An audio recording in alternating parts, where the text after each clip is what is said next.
there with us. Now, you've listened to both gentlemen. Both believe that the only way we can get this policy off the ground is to have proper implementation. There should be a change of guard. We should have fresh hands. We should have younger people managing this revolution plan that we're talking about. Let's talk about the sugar industry. You're the Chief Executive Officer of the National Sugar Development Council, and that's another important sector, subsector that has seen, backward integration begin to happen. Same way we saw in the cement industry. Let's talk about that plan. What's your assessment of it? How much has it achieved? Well, thank you very much. But first, before I go into the backward integration in the sugar sector, let me just address the issue of implementation as highlighted by my colleagues and friends up there, as well as the need to have younger people drive this process. Yeah, it is exactly what the NRP has suggested, and it's actually implementing. The fact is that to implement, you need to put structures in place, not just person. Mr. Elliott there is looking at the people, he's looking at the person. We should look at the structures that the NRP is building to drive the process. And when you look at the approach that the NRP has formulated, looking at critical sectors where Nigeria has competitive advantage, looking at the direct and indirect approaches, the enablers, you know that with this NRP, we have a winning formula that will get us to where we are going. Now, let me come back to the backward integration in the sugar industry.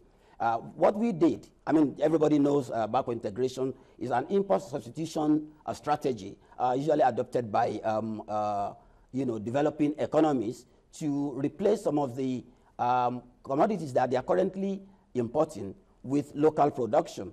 What the country has been able to do it, like you referred to earlier, in cement. We are replicating it in the sugar industries. And how are we going about it? We first start with the refineries, who probably our people know. Currently, we have about 3 million capacity, 3 million tons capacity, refining capacity for sugar. So what we are saying is telling the refineries to backwardly integrate.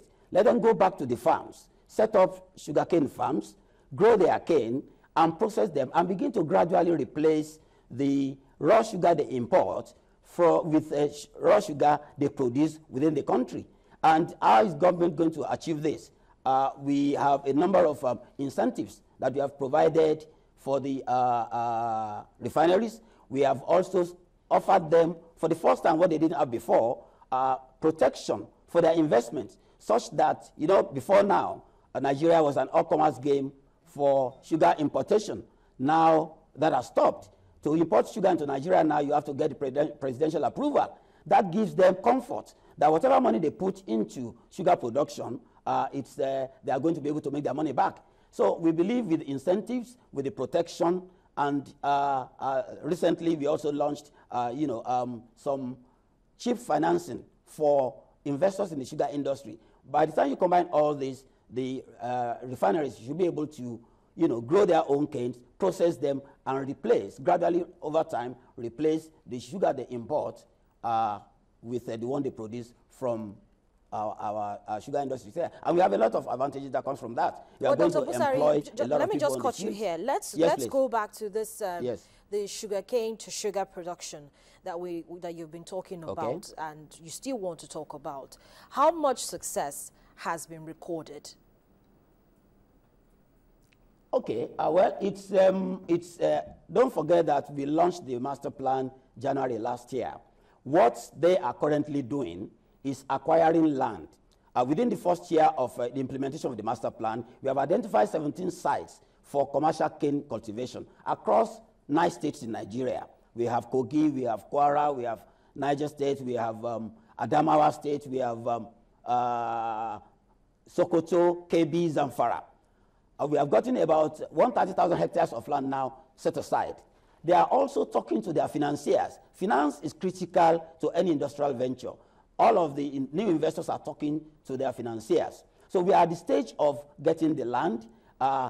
Soon we will go to developing sugarcane nurseries, where you will grow the sugarcane that you will now plant, and then soon also they start importing their machineries and install. So it's going to take 2-3 years before we begin to see the impact of what is happening now. Right now, we are at the preparation stages, and they are doing it well because we asked all of them to submit their developmental plans, which we are monitoring on a quarterly basis. We have two major bodies that are doing the monitoring, which is one of the things that's different from the past